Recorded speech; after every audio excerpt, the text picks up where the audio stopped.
Question for Mr. Clarke again. Mr. Clarke, you were talking earlier about the amount of economic damage that's been done over the last handful of years. You said 15 years, but I think that might be a little much from the reductions in investment in Canada's oil and gas industry. Can you elaborate on that just a little bit, please? Thank you for the question through the chair. Yeah, look, specific to the energy industry, there's been a decline in investment flows trending over more than a decade for sure. I have to confess that it's goes back to before my time in this role. But as I mentioned, I would be more than happy to provide the hard data to the clerk for the benefit of the committee. Okay. Again, Mr. Clarke, in the rest of the world, oil and gas investment is going up, including in the United States and in Norway. Would you suggest that maybe it's government policy that's slowing down oil and gas investment or reinvestment in Canada? It's certainly a cyclical industry. There are lots of factors at play here. I think I've been on the record already today talking about how... Is it more cyclical in Canada than it is elsewhere? I honestly can't comment on that. Yeah. Right. So this new hurdle that the government's put in the way this week, creating more uncertainty in the Canadian oil and gas industry, Canadian energy industry, do you think it's going to help our competitive position with other private or other democratic countries that have oil production? I don't actually. I don't think. You think it'll be worse? Look. I can't comment. It's a right turn. It's a right turn, left turn. It's going to be better or worse. This is going to take, let's see, 151,300 jobs out of Canada. It's going to reduce our GDP by 1% per year for the next decade, which is something else because GDP last year only grew by 1.1%, even though we had more population. So almost zero on a net basis. Do you think this is going to help the sector on the TMX?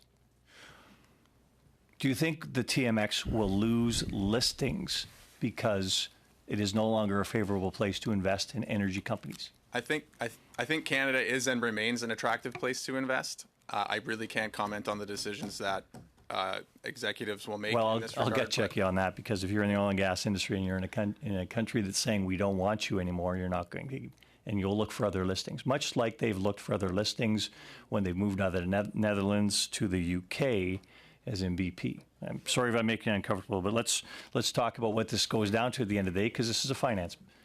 This will meet, according to Conference Board and Deloitte of Canada, this will result in 1.3% less government revenue across Canada. What does government do if they lose revenue? Sorry, it's a leading question. They raise taxes. Okay, are they going to raise more capital gains taxes, in your opinion? Yeah.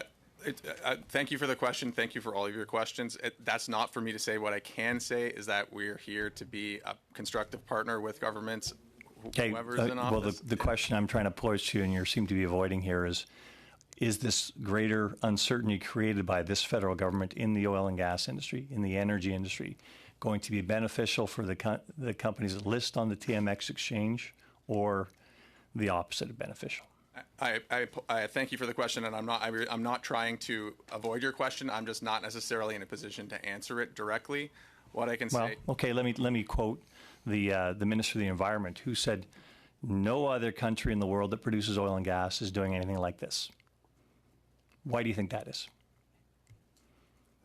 You could say it's stupid policy if you want. Why don't you just give the evidence, Greg? Yeah. I am. Yeah, look, again, I really appreciate the question. I'm not trying to dodge. I don't have a good answer for you. Okay, no good answer.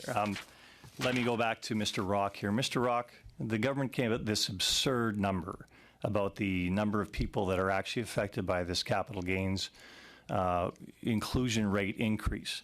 In your opinion, the number of people that are working for companies that under your tech umbrella there, how many of them, or how often will one of them work before they actually incur a capital gains inclusion?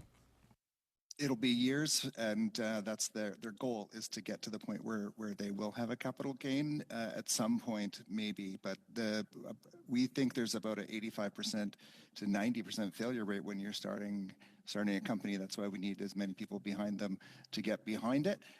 We're trying to change that ratio, but that's it definitely is tailwind or headwinds for folks who are really trying to get started. So many more people than 0.13% are impacted by this.